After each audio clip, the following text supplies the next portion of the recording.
अस्सलाम वालेकुम and welcome to WP mentor. मैं हूं मोहम्मद इदरीस और इस वीडियो से हम अपने ब्लॉग पेज को डायनामिक बनाना स्टार्ट करेंगे। मैं इसलिए कह रहा हूं क्योंकि इसी वीडियो में हम इसको फिनिश नहीं कर सकते। तो अगर आप हमारा ब्लॉग पेज देखें, इसमें 3 सेक्शंस हैं। एक ये है स्लाइडर और फिर एक ये है जहाँ पे सारी पोस्ट आ रही हैं और फिर एक लास्ट में प्रोमो ब्लॉक है। ठीक है, तो इस वीडियो में हम जस्ट ये स्लाइडर वाला सेक्शन डायनामिक बनाएंगे। तो चलिए स्टार्ट करते हैं।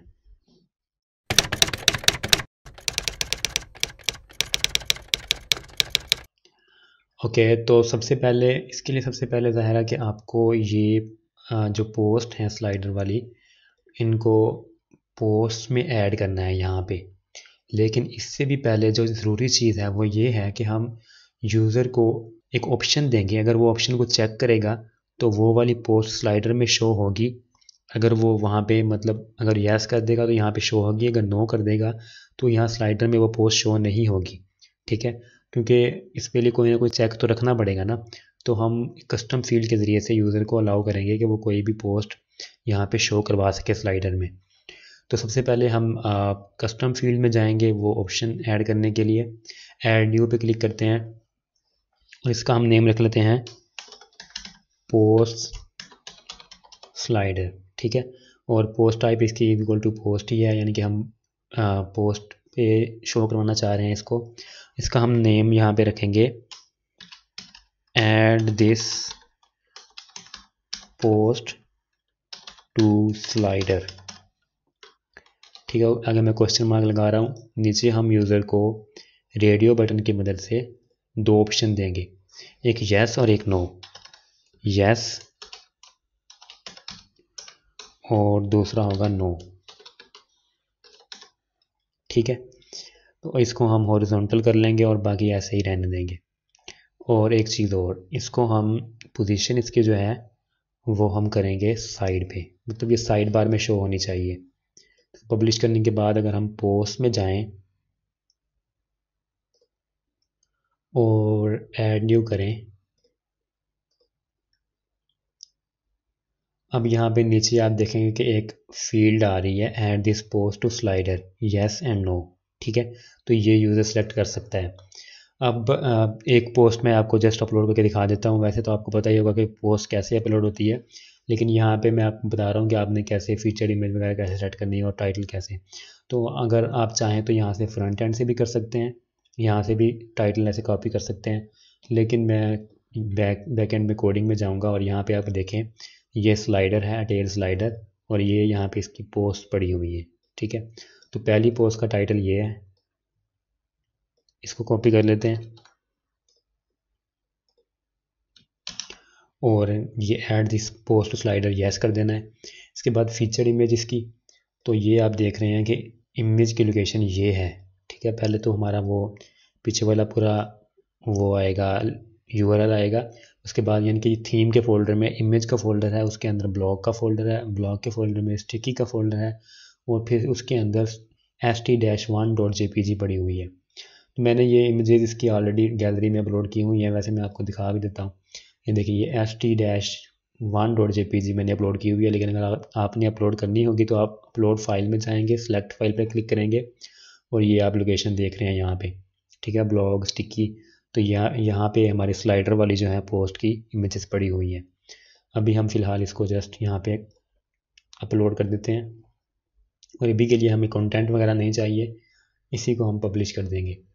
अब मैं वीडियो को रोक के बाकी जो 3 पोस्ट हैं स्लाइडर वाली जस्ट वो भी अपलोड कर लेता हूँ, तो फिर हम उनको डायनामिक बनाएंगे। ओके, तो ये मैंने 3 पोस्ट यहाँ पे ऐड कर ली हैं और तीनों में मैंने वो add this post to slider में येस का ऑप्शन सेलेक्ट किया है, एक्सेप्ट दिस हेलो वर्ल्ड के। ठीक है, तो ये हमें कंफर्म करवाएगा कि हमारा वो कंडीशन वर्क कर रही है, मतलब हेलो वर्ल्ड वाली पोस्ट वहाँ पे शो नहीं होनी चाहिए। तो अब आप यहाँ पे आएँ और home.php फाइल में आएँ, क्योंकि home.php फाइल ही हमारा ब्लॉग पेज है। ठीक है, तो इसको हम डायनामिक बनाएंगे। यहाँ पे सबसे पहले हम कस्टम लूप लगाएंगे एक। ठीक है, कस्टम लूप लगाने के लिए आपको PHP स्टार्ट एंड क्लोज करना है पहले तो, और इसको मैं नीचे ले जाता हूँ। एंड देन आपको एक वेरिएबल लेना है, आप इसका कोई भी नाम रख सकते हैं। मैं नॉर्मली लूप के लिए मैं इसका नाम लूप ही रखता होता हूँ। और यहाँ पे न्यू WP क्यूरी का एक ऑब्जेक्ट क्रिएट कर लेना है, ठीक है, और इसको आर्गुमेंट पास कर देने हैं,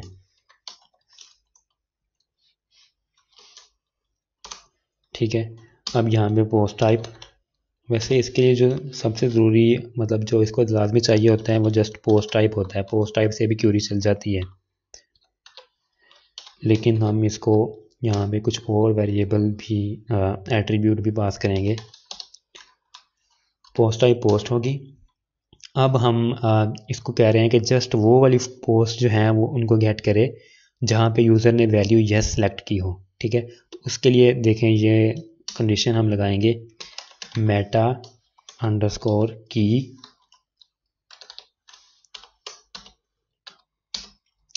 अब की क्या आएगी यहाँ पे, जो हमने कस्टम फील्ड ऐड की थी उसका ये नेम, ये की होगी, ठीक है। तो ये आ जाएगी की में, और फिर यहाँ पे हम लिखेंगे मेटा अंडरस्कोर वैल्यू, ठीक है। अब यहाँ पे हम येस या नो लगा सकते हैं। हम चाहते हैं जस्ट येस वाली पोस्ट शो हो, तो हम यहाँ पे येस लिख देंगे। बस इतना ही था। अगर आप चाहें तो यहाँ पे एक और वेरिएबल भी एट्रीब्यूट भी पास कर सकते हैं, पोस्ट पर पेज, ठीक है। तो ये हम कर देंगे -1। -1 का मतलब होता है अनलिमिटेड, लेकिन ज़ाहिर है कि उतनी ही शो होंगी जितनी यूज़र ने यस सेलेक्ट किया होगा, जितनी पोस्ट पर उतनी ही पोस्ट यहाँ पे शो होंगी। अब यहाँ पे हम इस लूप के वेरिएबल को यूज़ करते हैं। सबसे पहले हम यहाँ पे कंडीशन लगाएंगे कि अगर तो लूप में कुछ है तभी ये हमारा सेक्शन जो है वो प्रिंट हो, वरना ना हो। Have post if dollar loop have post, तो ये यहाँ पे सेक्शन के एंड में यहाँ पे क्लोज हो जाएगा। और हम ये जो रिपीटिंग डिव्स हैं उनको डिलीट कर देते हैं, जस्ट एक ही डिव रखते हैं पोस्ट वाली। तो ये एक डिव है, इसको इसके ऊपर हम लूप लगाएंगे। तो यहाँ पे हम while dollar loop have post और फिर dollar loop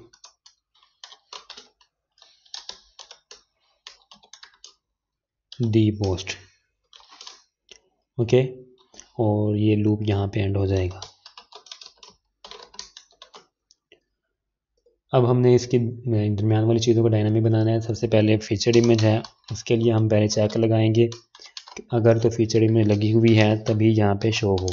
if has post thumbnail, और सॉरी इसको पोस्ट थंबनेल भी कहते हैं, तो हम यहाँ पे थंबनेल का लफ्ज़ ही यूज़ करेंगे।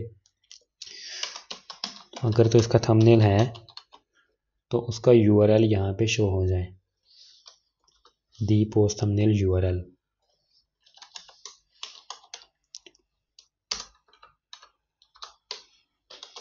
ठीक है। अब ये हमारा पोस्ट थंबनेल तो हो गया। यहाँ पे अब हम ये करेंगे टाइटल, इसके लिए सिंपली दी टाइटल फंक्शन यूज़ होगा,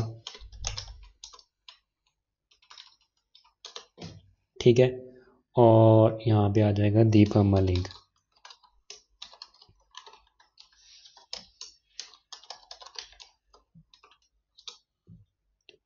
और यहाँ पे आ जाएगा दी ऑथर।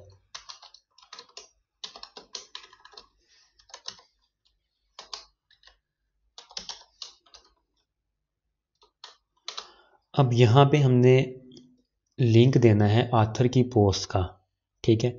मतलब जब इस पे क्लिक करे कोई यूज़र ऑथर के नेम पे, यहाँ पे आप देख रहे हैं कि ये ऑथर का नेम आ रहा है, जब इस पे क्लिक करे तो उस ऑथर की सारी पोस्ट शो हो जानी चाहिए, ठीक है। उसके लिए हमें इसको भी डायनामिक बनाना है, इस लिंक को, ठीक है। इसके लिए 2 फंक्शन यूज़ होंगे। अब उन फंक्शन को याद करने की ज़रूरत नहीं है, मुझे भी नहीं याद वो, अच्छे से। तो मैंने यहाँ पे एक फ़ाइल में लिखे हुए हैं, तो आप भी मतलब नोट्स वगैरह बना लें और नोट्स को यूज़ करें, याद करने की ज़रूरत नहीं है। तो यहाँ पे सबसे पहले आ जाएगा गेट ऑथर पोस्ट यूआरएल, ठीक है। अब इसको ऑथर की आईडी हमने देनी है, ठीक है।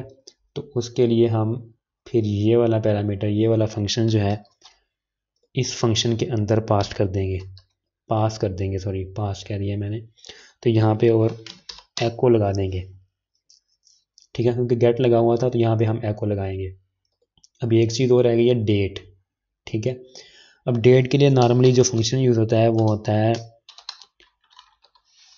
गेट द डेट, ठीक है।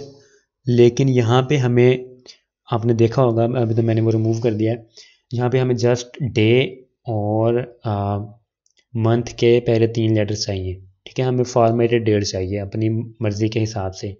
तो उसके लिए हम इसको कुछ पैरामीटर्स पास करेंगे, ठीक है। वैसे अगर आप सिंपली एको कर देंगे तो दिन भी आएगा, महीना भी आएगा और साल भी आएगा, लेकिन हम इसको फॉर्मेट करेंगे अपने हिसाब से। तो उसके लिए अगर आप जाएं सेटिंग जनरल में, यहाँ पे अगर आप नीचे आएँ तो आप देखेंगे कि ये documentation on date and time formatting, इनको ओपन इन न्यू लिंक कर लें। अब यहाँ पे अगर आप नीचे आएँ तो ये सारी उन्होंने ये पैरामीटर दिए हुए हैं कि अगर आप सिंपल ये डी पास करेंगे तो किस तरह की वैल्यू फ्रंट एंड पे शो होगी, और ये सारी उन्होंने पैरामीटर दिए हुए हैं। सबसे पहले तो हमें डी ही चाहिए। डी का मतलब है कि डेट, यानी कि दिन, ठीक है। और उसके बाद हमें चाहिए मंथ के फर्स्ट 3 लेटर्स। तो आप यहाँ मंथ में आए, यहाँ पे आप देखें टेक्सचुअल 3 लेटर्स, ये देखें जनवरी से दिसंबर जस्ट पहले 3 लेटर्स आएंगे। तो उसके लिए कैपिटल एम हमने पास करना है। तो मैंने स्पेस दे के, ये जिस तरह अगर आप स्पेस देंगे तो स्पेस आ जाएगी, कोमा डालेंगे तो कोमा आ जाएगा। तो यहाँ पे मैं स्पेस रख रहा हूँ क्योंकि हमारे ये टेम्पलेट में स्पेस ही यूज़ हुई है 24 और जून के दरमियान में। तो अब ये हमारा स्लाइडर जो है कम्प्लीटली डायनामिक हो चुका है। इसमें ये एक चीज़ मैंने डायनामिक नहीं की, ये जो डेट वाला जो लिंक है, क्योंकि इसको डायनामिक करने की कोई सेंस भी नहीं बनती, तो इसको हम ऐसे ही रहने देंगे। एक चीज़ अभी एक और बड़ी इंपॉर्टेंट जो हमने आपने लाजमी याद रखनी है कि जब भी आप कस्टम क्यूरी यूज़ करें तो आप WP_reset पोस्ट डाटा लाजमी यूज़ किया करें, ठीक है। इससे ये होगा कि हमारी ये जो कस्टम क्यूरी है ये रीसेट हो जाएगी, और यहाँ पे जो डिफ़ॉल्ट क्यूरी ब्लॉग वाली है वो वर्क करेगी फिर नॉर्मली जैसे करनी चाहिए। तो इसको मैं रिफ्रेश करके देखता हूँ। तो ये हमारा बाकी सब कुछ तो ठीक है। यहाँ पे डेट शो नहीं हो रही, वो इसलिए शो नहीं हो रही क्योंकि यहाँ पे हमने एको नहीं लगाया। तो यहाँ पे हम एको भी लगा देते हैं। अब अगेन इसको रिफ्रेश करते हैं तो ये आप देखें 26 दिसंबर जब मैं ये वीडियो रिकॉर्ड कर रहा हूँ, तो मैं आज तो वैसे 27 है, लेकिन यहाँ पे 26 दिसंबर आ रहा है, तो मेरे ख्याल में ये पोस्ट में कुछ गड़बड़ है। यहाँ पे 26 है, वैसे मैंने पोस्ट ये अभी की है, लेकिन पता नहीं 26 यहाँ पे क्यों आ रहा है, क्योंकि डेट तो आज 27 है। खैर, हमारा जो कंटेंट है वो डायनामिक हो चुका है। आप देख रहे हैं कि ये मैं ऑथर पे लेके आ रहा हूँ, तो यहाँ पे नीचे ऑथर का लिंक भी आ रहा है, ठीक है। अभी तो ज़ाहिर है कि ओपन वर्क तो करेगा, लेकिन इस पर ऑथर की पोस्ट अभी शो नहीं होगी, उस पर भी अभी हमने काम करना है। तो यहाँ पे ये डेट भी आ रही है और ये टाइटल भी आ रहा है, और ये इस पर ओपन करने से भी इसका पेज ओपन हो रहा है, लेकिन अभी वो भी डायनामिक नहीं है, ठीक है। तो डायनामिकली अभी हमने सिंगल पोस्ट को भी बनाना है। और ये स्लाइडर आप देख रहे हैं कि वर्क कर रहा है, और इसमें हेलो वर्ल्ड वाली पोस्ट नहीं आई, जिसका मतलब यही है कि हम यूज़र की जो हमने कंडीशन दी है वो वर्क कर रही है। ओके, तो इस वीडियो के लिए इतना ही। उम्मीद है कि आपको समझ आई होगी और आपको पसंद भी आई होगी। तो अगर आपको कोई चीज़ समझ ना आए तो आप पूछ लिया करें। पता नहीं कोई भी पूछता नहीं है, अभी तक किसी ने भी कुछ पूछा नहीं है, तो ऐसा लग रहा है कि सबको सब कुछ समझ आ रही है। तो अगर समझ आ रही है तो अच्छी बात है, अगर ना समझ आए तो पूछ लिया करें। तो अगली वीडियो में हम ये वाला जो नीचे वाला पार्ट है इसको भी डायनामिक बनाएंगे, और फिर उससे अगली वीडियो में हम ये प्रोमो ब्लॉग को डायनामिक बनाएंगे। तब तक के लिए अपना ख्याल रखिएगा। अल्लाह हाफिज़।